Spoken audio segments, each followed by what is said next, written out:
Hey guys, welcome to episode 6 of the New Generation Podcast. I'm here with Chip Brantley, podcast finalist for the Pulitzer Prize because of his podcast White Lies. If you've never heard of it, here's a quick overview from Chip himself. Hey Edward, thanks for having me. Yeah, so White Lies is a 7-part investigative podcast that came out in 2019 with NPR, and it focuses on an unsolved, sometimes we say unresolved, civil rights era murder that happened here in Alabama, where we both live. Yeah, so it's an amazing podcast. If you haven't, I recommend going to listen to it. But let's just start off with one thing I like to start off. I like to start off with a personal story from your time in what you create. So hand that over to you. Sure. Yeah. Gosh. Doing this sort of work that really we worked on White Lies, the first season of White Lies for off and on for over 4 years, 4 to 5 years. Not, we were working on other things at the same time for a little bit, but the reporting we started in 2014, and then of course we published the first season of White Lies in 2019. And when you work on something like that, for that long, you forget what you know, and you forget how you know what you know. And so one of the things that I've been in this practice for a very long time anyway, just as a journalist, but one of the things that I was really thankful for in the course of doing this is that we would, Andy, my co-host, and Connor, our producer and co-writer of the show, we got in the habit of keeping a journal, essentially. Like anytime we did any kind of reporting, we would keep a journal of what we had done, just as a way of like logging, again, what we knew individually and how we figured it out. And then also just for our collective brain, we got around to writing, so that when we're trying to figure something out, we could go back to our individual journals and be like, oh yeah, that was that day in December of 2018 when you knocked on that guy's door. And actually, that is, without giving away anything about the show, we were trying to find information about this unsolved murder. And early on, we were working on it. We actually weren't thinking of it as a podcast. We were thinking of it first as a film, and then we weren't really sure what it was. It was just something we were researching. We weren't really sure the format of the medium it was going to take. And so there's a critical moment in the show and in the story and our reporting when I knocked on somebody's door and met someone for the first time, someone who would be important for our show. And if you listen to the show, there's no audio of that, which for making a podcast is a problem, because you need to have that, not just the information, but the sound itself. But I had this really extensive journal entry, basically, from the moment I left that house that day, went and sat in my car and just looked over my notes I'd taken and got my computer out and wrote down everything I could remember in that moment. And that ended up being really critical for us later, along with several other moments like that, where we didn't have the tape, we didn't have the audio of the thing, but we did have these great notes from that encounter. So anyway, that's both a story and a lesson that I have to constantly remind myself that, always take notes about the work that you're doing. Yeah, and if you're doing something as extensive as that, it's always good to take good notes and make sure you're remembering things, because if you don't, you're going to forget it because it's so much information. That's right. Yeah, that's right. All right. So one thing I wanted to talk with you about is White Lies was 7 episodes over a long period of time, but it all consisted of one basic story. The way I do my podcast is we do a different guest each time we post an episode, and it kind of goes through something separate each time. It's not a continuous stream of the same story. What do you think are the pros and cons of both? What do you think? Well, I mean, from just a production standpoint, having a show where you think in terms of standalone episodes without a continuous story is, if not easier, it's at least allows you to sort of focus for a time, do the thing, then forget it, and move on to the next thing, which can, in terms of just what we just talked about, like remembering, how a particular part of reporting, that's just not an issue.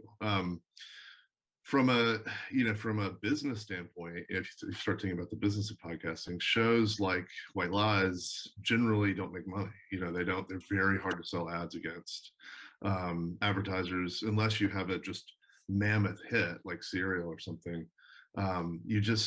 It's very hard for advertisers to say, I'm going to take a risk and spend a lot of money on this thing that nobody may listen to, that only has 7 episodes. So, everything we've heard, and that's changing a little bit, is like more and more narrative podcasts like ours are getting more entangled with film and video production and things like that. But, for the most part, shows that make money have recurring weekly episodes like yours, where you have a guest on to talk about some aspect of a particular thing, whether it's podcasting or sports or tech or whatever it is. I think, just from a business proposition, those are much more viable. Just in terms of I think as a listener, I really love narrative. That's sort of my background is in storytelling and narrative journalism. And so, I love listening to long form, multi-episode shows. But, it's very hard to do well, I think. Like you have to have all sorts of story components fall into place, and you've got hours upon hours upon hours of tape. You've got all sorts of ways you can structure a thing. I happen to love doing those things, thinking about those things and trying to sort of solve those problems, but they are really, really challenging structural and storytelling issues. And so I think, just from a production point of view, the pro of the work is, if you love doing it, man, audio is so much fun, because it's not just about getting information, but it's about thinking about the sort of the textural sounds, the sound design, and the textural elements of the story, how the reporting is layered out over the course of the show. There are all sorts of really fun structural issues to think about. But it is, it's a bear, and you have to. It's expensive. That's the other thing. Is like, what you're doing, you could go crazy and build a huge at-home studio with, like the very nicest microphones, but you don't need it. That's what's kind of amazing, I think, about podcasting, is that the barrier to entry in terms of gear and know-how is really low. For something like White Lies, there's just a cost that comes with reporting. And that's not strictly, that has nothing to do with the medium so much as it does with just the cost of doing that kind of reporting for any medium, whether it's a newspaper, magazine, podcast, whatever. So it's harder in some ways to get off the ground, because you have to have the resources to spend the time to, go to Miami for a week and try to track somebody down or whatever. Mm-hmm. Yeah, and it also, when you do that long form content, or when you do that long series type content, like you were talking about, it's part of the reason why notes are so important, because like when I do something, of course I have to do research people who are coming on the episode with me, but that's not as extensive and not as much notes that I would have to take or anything like that. Like, I make kind of a short list of things I want to talk about with the people. I make a list of things that are interesting about the people that we could go into conversation about. Yeah. And I keep that as my notes. I try to know a lot about them, but I don't have to know every single thing about them. For something as extensive as what you're doing, as what you did, it takes more note taking, it takes more time, it takes more research to get those things done, and you have to remember that research. Like, after I finish an episode with someone, like, rarely do I ever forget something, but I'm allowed to forget something. But after I do an episode with someone, like, I don't need to keep all my information that I did about, say, Steven last time we had an episode. I don't need to keep all that information with me. You need to keep all that information with you, because you build on what you said. Yeah, that's right. That's a great way to put it. And I think too, just in terms of production, I think there are certain shows I listen to that come out every day or every week that I love, and I think sometimes they don't sound the same every time. It's like listening to an album in a way. It's like they kind of all belong to the same thing. They're all component parts, but they don't have to sound the same or operate in the same way. And I think that's one of the kind of luxuries, I think, of both formats, is that you don't have to be locked into a certain format. But as you say, it is helpful to have this sort of, in a way, like a template, or at least things that you normally do, like ask someone to tell a story, about their podcasting, or share something they've learned, whatever it is. There's a sort of built-in template, which is comforting, I think, both as a maker of the thing, because you don't have to sort of start from scratch every time. It's also comforting, I think, as a listener, like that you have, like I listen to the New York Times The Daily podcast pretty much every day, and those they every day is a different subject, and sometimes they have a different host and different voices. Some of them lean into archival more than others, but they all kind of operate the same way, and that's comforting as a listener, I think. So there is something about that too. I think that I listened to another podcast called the Long Form Podcast, which has 3 hosts. They sort of trade off interviewing duties, but each episode is one of the hosts interviewing long form journalists usually. And again, every interview is very different, but the format is very comforting to me, that I know that even if I'm not a consumer of whoever they're interviewing, even if I haven't listened to the thing or read the thing or don't know their work, I'm going to get something out of it, something about the work, about the person's process, or about a story they worked on that's going to be interesting to me. And I think probably the same is true for listeners of your show, that there's something comforting just about knowing that it's your take, it's your perspective that sort of leads it, and it's about a specific thing. And so regardless of who's on, there's something, I don't know, there's something interesting about it to listen. When you keep that like kind of setup or base of what you want to do in each episode, say if I put like a buzzword or something that they're interested in, they know what they can come, if it's a new listener even, they know what they can come and hear about. And then even for old listeners, they know if they see NFTs or something like that in the caption of the episode, they can come in and they can say, all right, I get to hear a story about this guy who's done some stuff with NFTs. I get to hear takes about whatever. Like you'll know what you're going to get when you see that buzzword in the caption that interests you. You know it's coming with it, and you know what you're going to be able to hear about it, and it can draw people in because they say, I know that this is what I'm going to get out of it every single time. Yeah, it's interesting you say that about the captions, because I'm thinking about when somebody recommends a show, not a long form narrative story like White Lies, but a show that has say 200 episodes.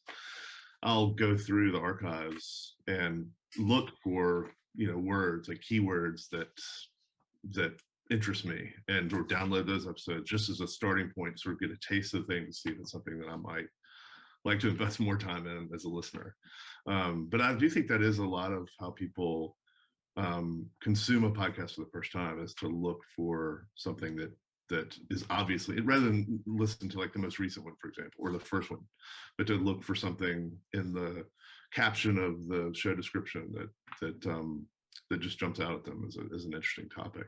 Yeah, and that's one of the benefits of doing one topic episodes or doing singular episodes on certain topics, is because you have more room for fluidity, and people who like different things. I may have someone who really enjoys a certain topic comes and looks at my channel, and they see one episode on cryptocurrency and they don't want to listen to it. They don't really care for it. But say they see my episode here, our episode here, and they're interested in podcasting, they can come and listen to this one, and they don't have to have any build up to listen to the episode. They can just kind of jump in and listen to one singular episode at a time.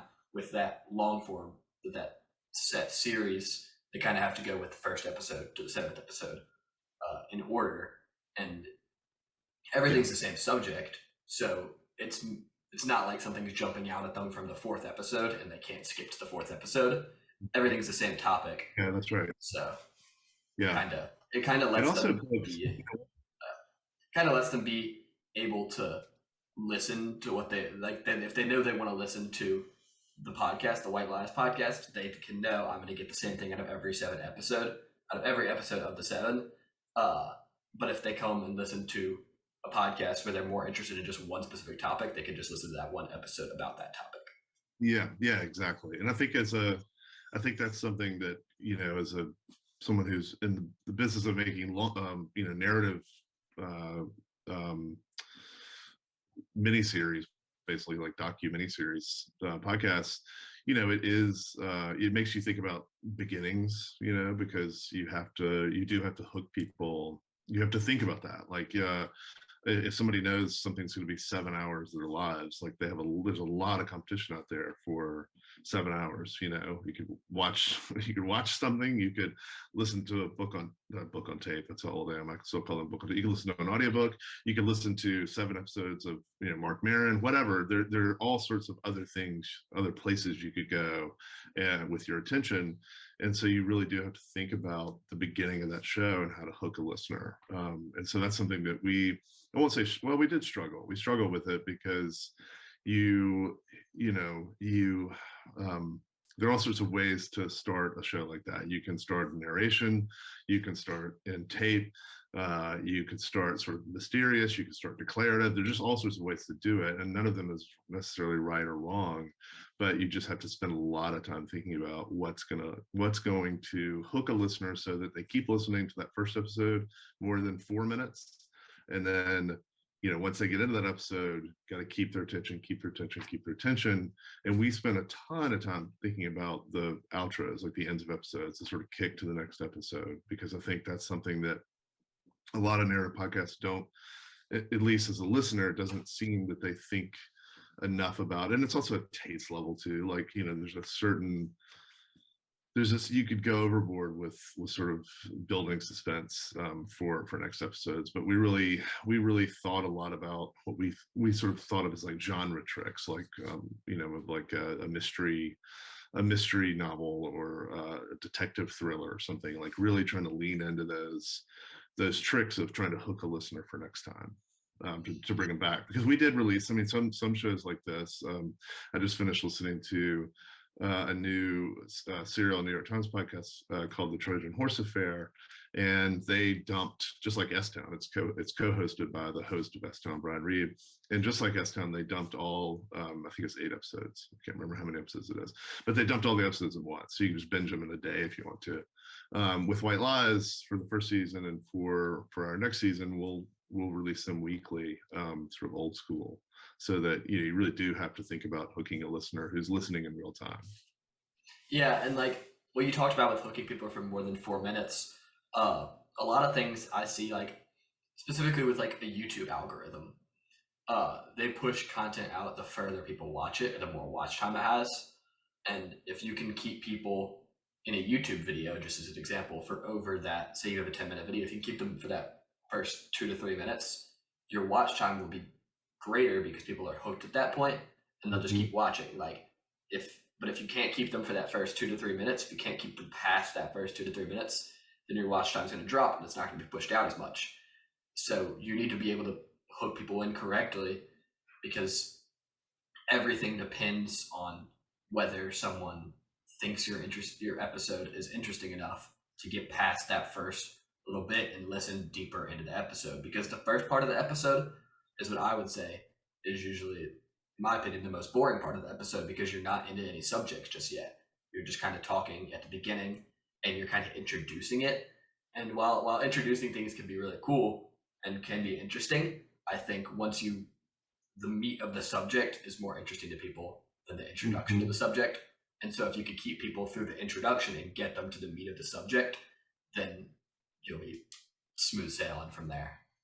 Yeah, it's funny. That makes me think about, I know you're not talking specifically about like DIY YouTube videos, but it is interesting how much I was trying to fix a chainsaw. We had a tree, the crown of a tree fall over last week in our back driveway, and I was trying to put the chain back on my chainsaw, and so I was Googling around, looking through YouTube, looking for videos about how to put the chain back on the chainsaw, which I incidentally have still not done. But it's incredible, just for something that straightforward, how the choices people make in terms of delivering the key content that they're looking for. You know, some people will give you a 2-minute sort of introduction to the channel and, you know, talk about, they ask you to subscribe and like and do all those sort of things before they even get into the thing that you're there to find. And then there's certain people, and the production qualities, of course, are dramatically vary across the results. But I find something like that, I'm always looking for the person who's like jumping in to say like, okay, your chain's broken on your chainsaw, here's what you need to do, da da da da da da, like in the first minute. But you have to do a lot of searching before you find that. Yeah, and a lot of the times it's the difference between, like, I was looking at videos one time. There was a time when my computer was messed up. I could not get into my computer, so I looked up on my phone how to fix this certain glitch on Windows, and uh, I see it kind of commonly that people will talk about this, but you'll see some videos from big YouTubers or tech people who like know what they're talking about, but they don't get into it very fast. And then there's people with maybe 50 subscribers who like it's very small channels. I'll see their video and they're immediately jumping in. This is how you fix this glitch, and they give you just a straight tutorial. There's no introduction. Right. Uh, there's no time wasted. And Yeah. if like while I don't consider an introduction to a podcast wasting time ever, I can see how people could find it that way because they want to hear something, and people are impatient nowadays. Like you see Yeah. TikTok 60-second videos, and people have kind of starting to get drawn into this mode of short form. I'm only going to watch for a certain amount of time. My attention span's low, and I have this problem. My attention span is terrible. But It's a generational problem, Edward. yeah, what it takes is people uh, getting past that impatient stage of, all right, when are we getting into it? When are we getting into it? When are we getting into it? If you could get people past that, then they get into what they want to hear. Then you could be good with the generation that has no attention. Example, Yeah, well, me. I'm in the same boat. I think we're all. I think just about everyone has short attention spans now. So to that point, I mean, it is interesting the choices that people make about when to get to the point of the thing that you're there for. Yeah, it's and who knows all the factors that go into making those decisions. I mean, you mentioned uh there are all sorts of business and brand and and personal, I'm sure, factors that go into making those decisions. Yeah, I think that's a good way to put it. One thing I wanted to talk about, another thing I wanted to talk about with you, is there's a lot of people who podcasting is a growing space, and there's a lot of people who want to be involved in more listening to podcasts or more making your own podcast, kind of how I started with just Googling a YouTube search on how to start a podcast. I want to get your opinion on how to best proceed in starting a podcast for people who have never done it before. Yeah, well, I mean, I think the first, like we talked about earlier, the great thing about podcasting, just as a medium, is that the barrier to entry is so low. I mean, you really could do it all just with a computer, and a pair of headphones. There are free audio editing platforms and free and cheap audio editing platforms, and so you really can start. You can start right away. You can have an idea and start. I think that for something like an interview show like this, again, where you're not out you're doing some research before you have people on, but you're not out like traveling to do reporting. Yeah.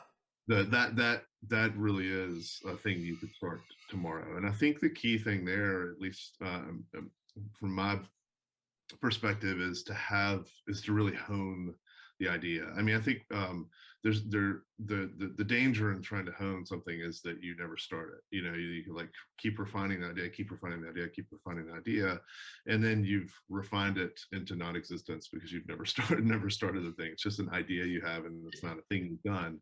And so I think that having a perspective, knowing that you're going to make mistakes and being okay with that, is something that that I think it's hard to, I think it's hard to, when you don't know a lot about a thing, it's hard to start it because you're afraid. I mean, maybe I'm speaking just for myself. I think a lot of us have a fear of starting a thing because we don't necessarily we're not sure we're going to be good at it. But I think that because the barrier to entry is so low, that you can just start it, and as you learn as you go along. And I think Hourglass, who's of course the creator of This American Life, longtime sort of godfather of the type of podcasting that I do, just a kind of genius, has this great YouTube.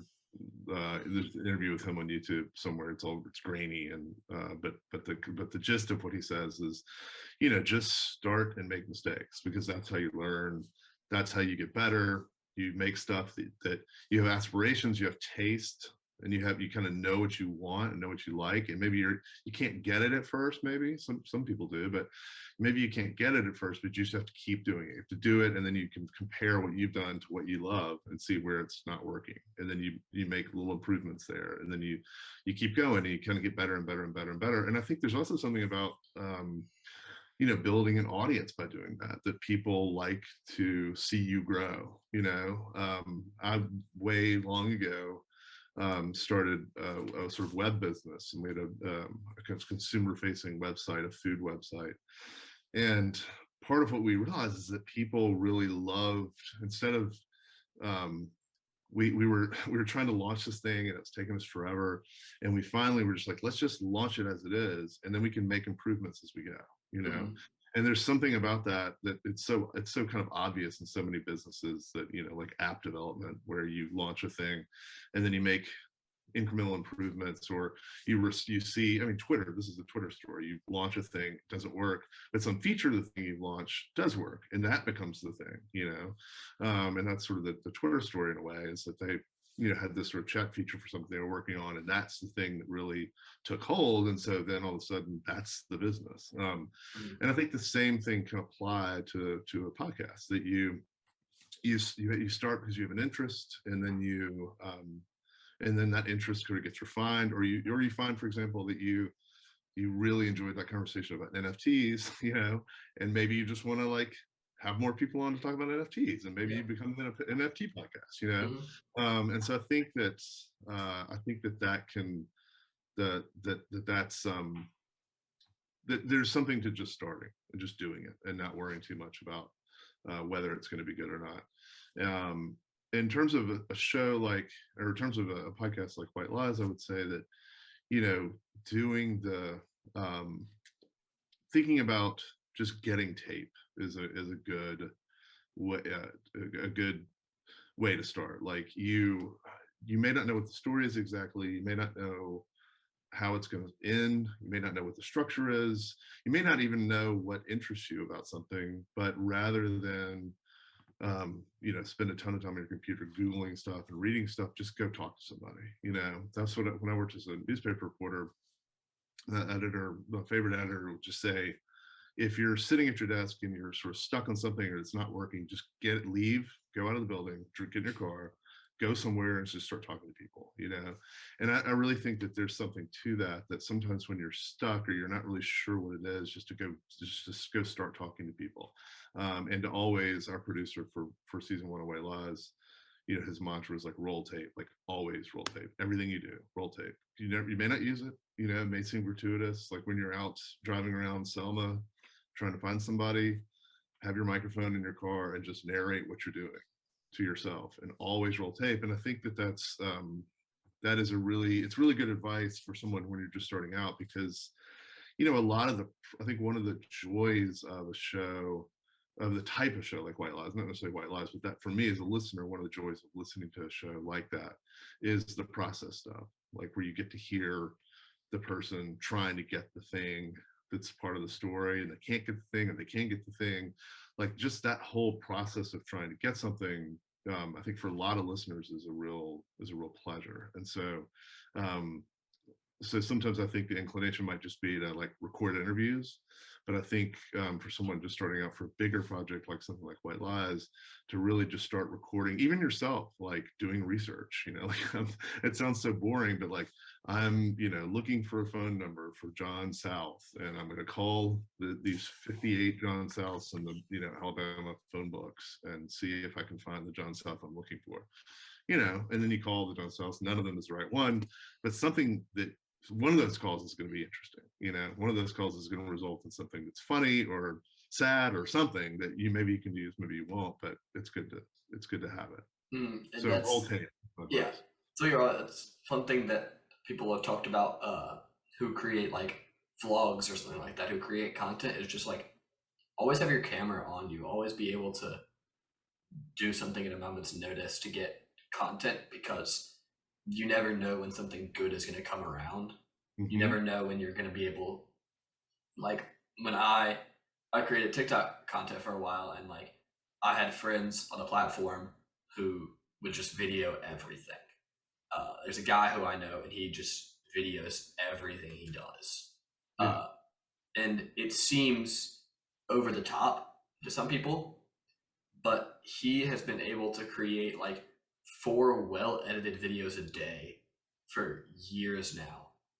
Because see, I wouldn't have the creativity to come up with 4 videos a day, but there's definitely 4 things a day in my life that happen that could create 4 videos.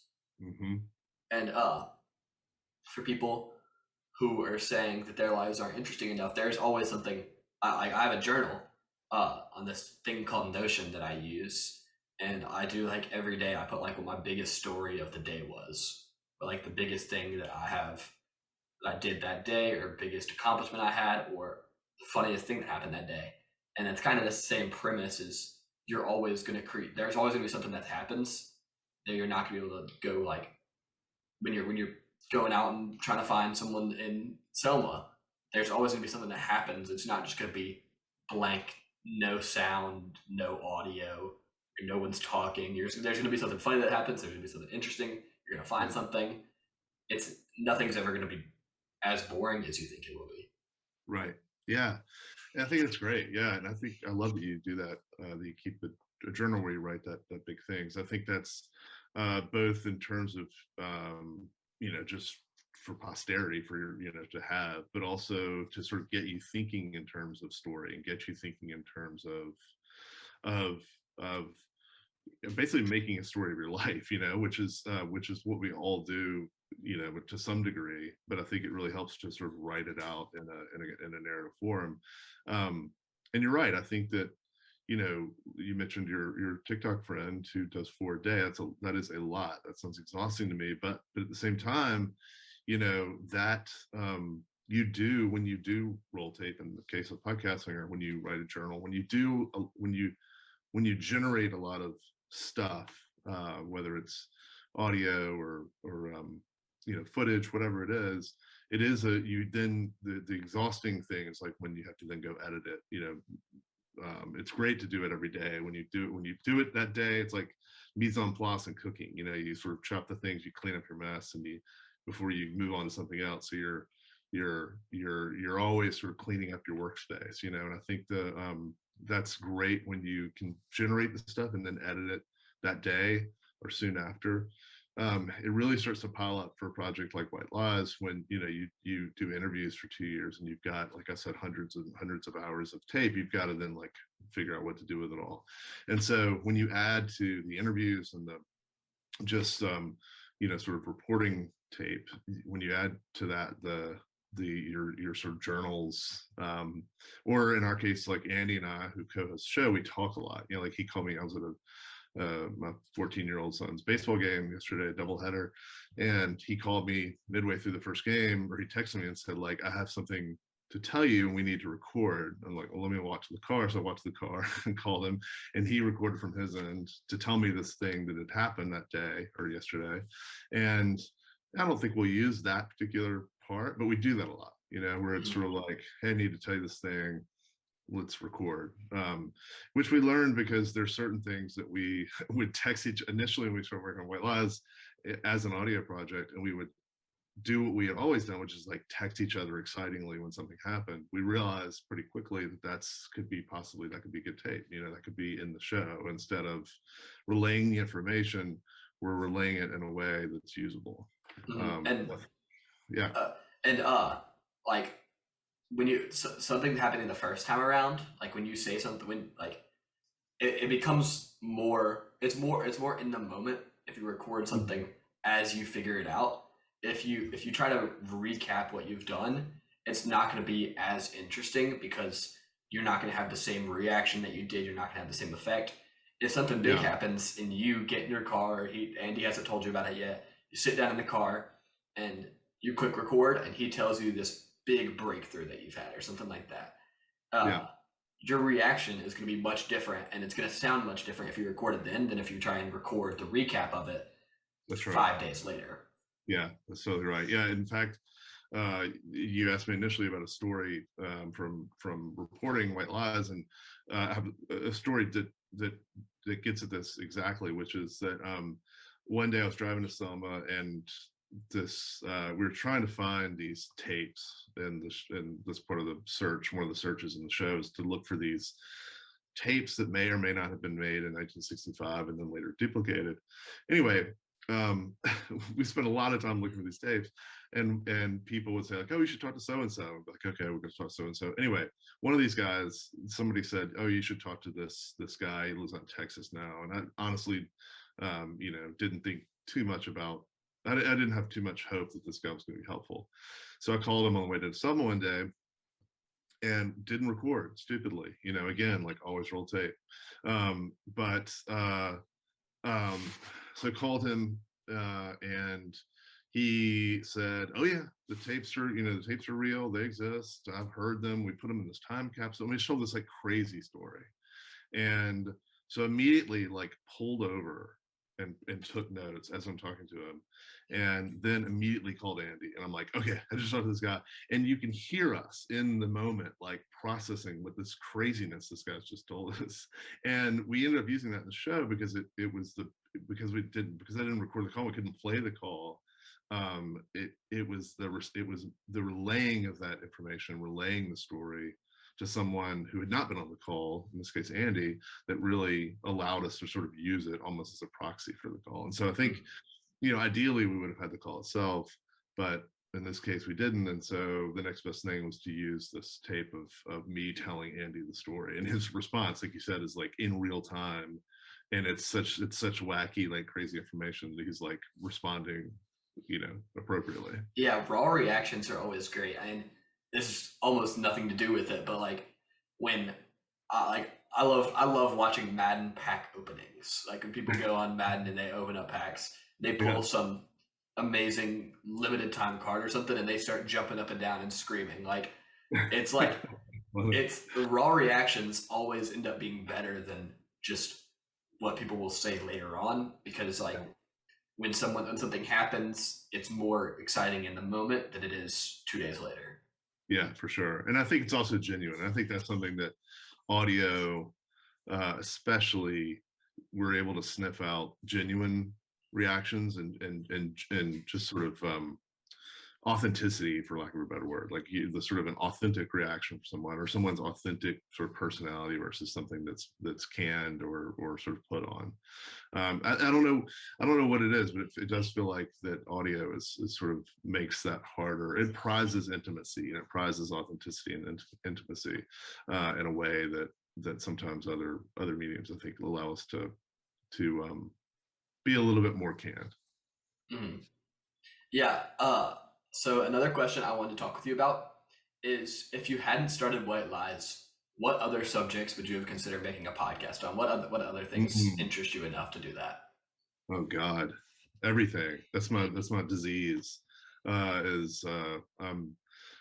saddled with I think with sometimes curiosity that is not well channeled.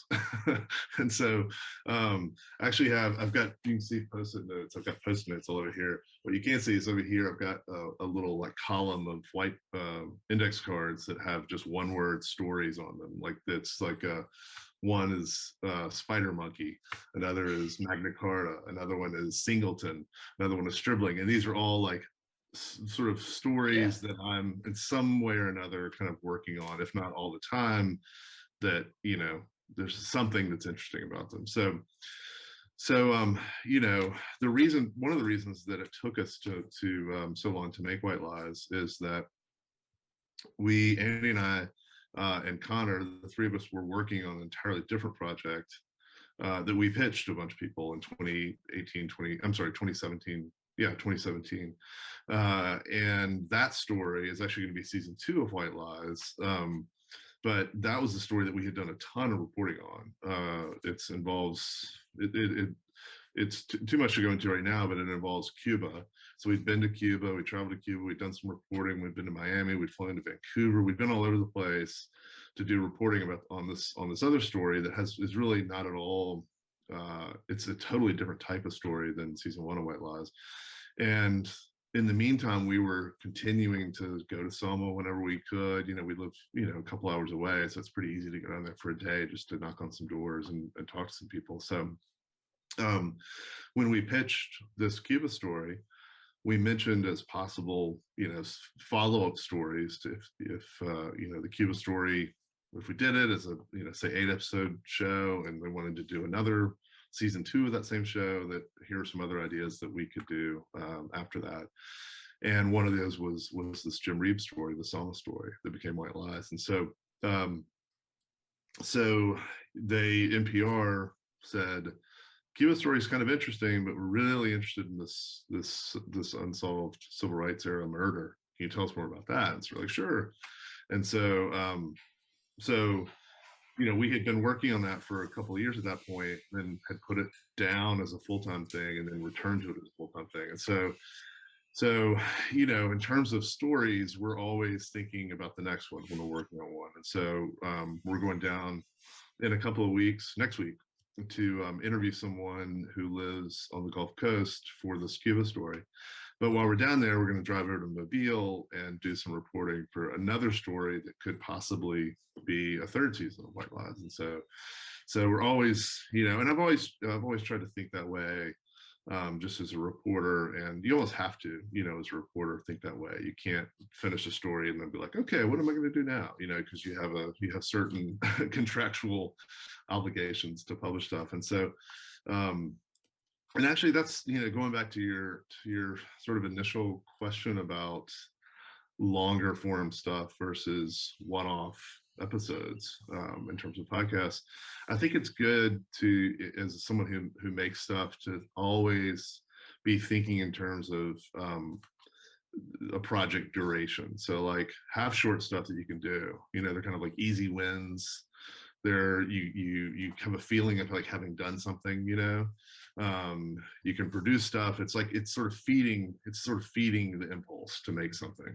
But also, I think it's good to have longer gestating projects in mind that you can sort of work on, that they may not happen, or they may take years to make, but there's something that you can kind of continue to work on, because they just provide a different sort of, I think, pleasure and a different sort of feeling of satisfaction when you do something like that. And so I think, at least in my career, I think when I've been happiest as a producer of things, as a maker of things, I've been happiest when I've had a mix of short and long projects going. There have been times when I've just had short stuff going, and that's been good, because it sort of, it's just like it's like a quick hit, endorphin hit, and then there've been times when I've just had long things, and those are harder because you're not sure that you're going to do it.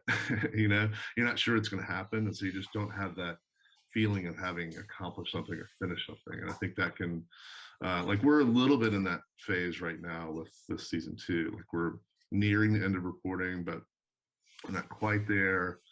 We have just a ton of raw material. We're not quite sure if it's gonna work, And so there's a great book about podcasting called Out on a Wire. I think that's what it's called. I've got it over there in my bookshelf. Out on a Wire. Let me grab it. Hold on.